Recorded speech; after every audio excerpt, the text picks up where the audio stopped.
పద్యాల పోటీలో ఆద్యశ్రీ 22 పద్యాలకి 21 పద్యాలు హైయెస్ట్ చెప్పింది. సో తనకి small gift. Claps to Aadya. So second వచ్చిన వాడు ధనుష్ 17 పద్యాలు చెప్పాడు. Claps to Dhanush.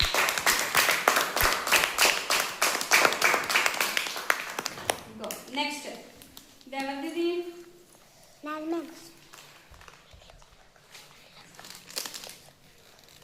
Next Gautam 12 పద్యాలు చెప్పాడు. థర్డ్.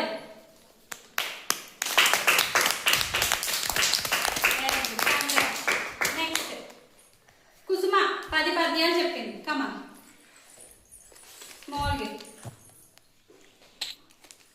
క్లాప్స్. నెక్స్ట్ ధనశ్రీ 7 పద్యాలు చెప్పింది. Participation gift